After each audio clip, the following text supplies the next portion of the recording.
الحمد للہ وحدہ والصلاة والسلام علی من لا نبی بعدہ اما بعد۔ رمضان المبارک کے فضائل کے بارے میں یوں تو بے شمار روایات ہیں، لیکن ایک طویل روایت ہے حضرت سلمان فارسی رضی اللہ عنہ کے حوالے سے۔ حضرت سلمان کہتے ہیں کہ نبی کریم صلی اللہ علیہ وسلم نے شعبان کی آخری تاریخ میں ہم لوگوں کو نصیحت فرمائی کہ تمہارے اوپر ایک مہینہ آ رہا ہے جو بہت بڑا مہینہ ہے، بہت مبارک مہینہ ہے۔ اس میں ایک رات ہے جو ہزاروں مہینوں سے بڑھ کر ہے۔ اللہ تعالیٰ نے اس کے روزے کو فرض فرمایا اور اس کی رات کے قیام کو ثواب کی چیز بنایا۔ جو شخص اس مہینے میں کسی نیکی کے ساتھ اللہ تعالیٰ کا قرب حاصل کرے وہ ایسا ہے جیسا کہ غیر رمضان میں فرض ادا کیا، اور جو شخص اس مہینے میں کسی فرض کو ادا کرے وہ ایسا ہے جیسا کہ غیر رمضان میں 70 فرض ادا کرے۔ یہ مہینہ صبر کا ہے اور صبر کا بدلہ جنت ہے، اور یہ مہینہ لوگوں کے ساتھ غمخواری کرنے کا مہینہ ہے۔ اس مہینے میں مومن کا رزق بڑھا دیا جاتا ہے۔ جو شخص کسی روزے دار کا افطار کرائے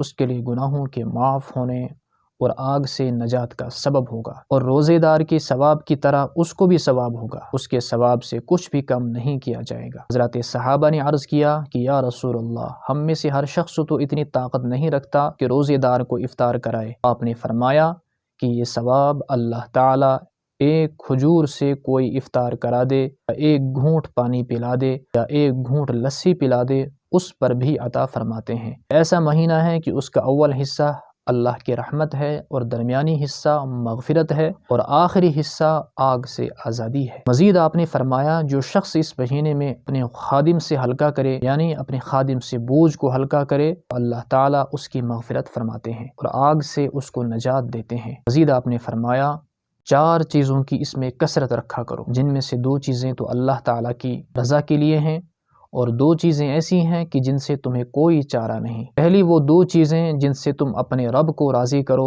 وہ لا الہ الا اللہ محمد رسول اللہ کا ورد ہے اور استغفار کی کثرت ہے، اور دوسری 2 چیزیں یہ ہیں کہ جنت کی طلب کرو اور آگ سے پناہ مانگو۔ جو شخص کسی روزے دار کو پانی پلائے، حق تعالیٰ قیامت کے دن میرے حوض سے اس کو ایسا پانی پلائیں گے کہ جس کے بعد دخول جنت تک اس کو پیاس نہیں لگے گی۔ یہ فضیلت ہے اس رمضان المبارک کے اندر ان مذکورہ اعمال کی۔ یہ بات ذہن میں رہے کہ اس روایت پر اگرچہ کچھ محدثین نے کلام بھی کیا راویوں کے حوالے سے، لیکن فضائل میں اس قدر کلام تحمل رکھتا ہے۔ دوسری وجہ یہ ہے کہ اس کی اکثر مضامین کی دوسری روایات سے تائید ہو رہی ہے، اس لیے اصول کے مطابق قابل عمل اور قابل حجت ہے۔ اللہ تعالی عمل کی توفیق عطا فرمائے۔